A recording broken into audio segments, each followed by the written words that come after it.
Depuis Sandoa, la ministre d'État en charge du portefeuille donne un mot d'ordre à tous les Lualabé pour la réélection de Félix-Antoine Tshisekedi Tshilombo. C'est à partir de la grotte mariale que la princesse Chokwe a foulé le sol de Sandoa. Après la langue et d'honneur des autorités politico-administratives, coutumières et religieuses érigées sur la route du 30 juin, la princesse de Moi Tshisenge s'est accueillie à froid sous l'animation des fanfares kimbanguistes par une foule en liesse qui l'attendait depuis 48 heures à Sandoa. Toutes les activités, sans exception, sont demeurées paralysées pour réserver un accueil digne d'une princesse en visite de travail. La foule qui avançait à pas de tortue s'est arrêtée devant la place de l'Unité, où le numéro 1 du portefeuille avait prévu un meeting à l'attention de toute la population de Sandoa. Pour sa première visite en cette année électorale 2023 dans son fief électoral, la patronne des entreprises publiques a fait vibrer tout son territoire de Sandoa au rythme de la réélection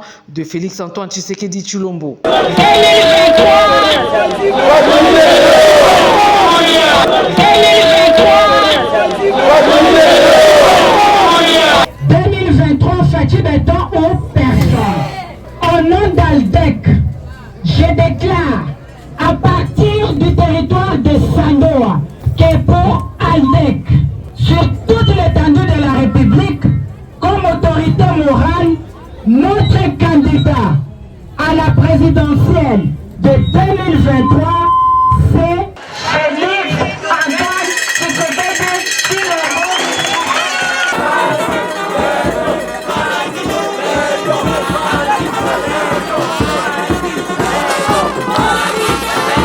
Mot d'ordre qui sera obéi dans le coin et recoin du Lualaba a été suivi des applaudissements, cris de joie et pas de danse de la foule. Avec une délégation de plus de 200 personnes, la princesse Adel Kaïnda Maïna n'a pas tardé de remercier toutes les couches de la population pour l'accueil combien chaleureux après 2 jours d'attente, soit 48 heures. Une minute de silence a été observée en mémoire du chef Lumanga, chef de la chefferie Lumanga, le chef le plus âgé de tous les chefs de Lualaba. Poursuivant son mot devant une population visiblement acquise à son combat, la ministre d'État en charge du portefeuille a annoncé que sa tournée est consacrée à l'action des grâces à Dieu avant de rappeler les circonstances qui ont précédé sa reconduction à la tête du ministère du portefeuille au gouvernement Sama II. Ce voyage est considéré comme celui de l'action des grâces envers mon Dieu, a-t-elle dit tout haut. Et la princesse Adel Kaïnda Maïna de renchérir: ma reconduction a été précédée d'une période de combat, mais ma prière est restée basée sur Galates 5:22. De Mama Lahana, mère de tous les enfants à Kasumbi, donc le coq,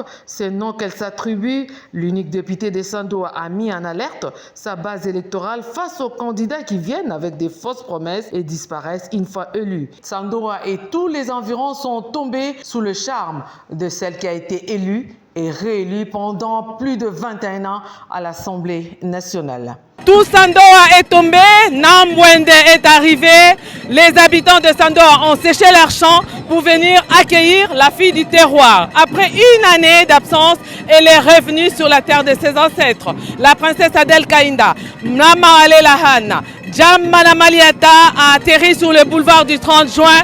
Tout Sandoa ne jure que sur la présence de Nambwende. Je rends grâce à Dieu.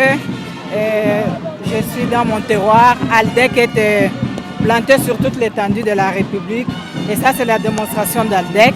Et nous disons 2023, Fachi Beton ou personne. 2023, Fachi Beton personne, c'est le slogan qui prend de plus en plus de l'ampleur. Le slogan est initié par la princesse de Moi Tshisenge. 2023, Fachi Beton personne. Ici sur le boulevard du 30 juin dans le territoire de Sandoa. Olivier Mongondo, Eli Toumba et Angèle Mabiala Landou pour la radio-télévision nationale congolaise.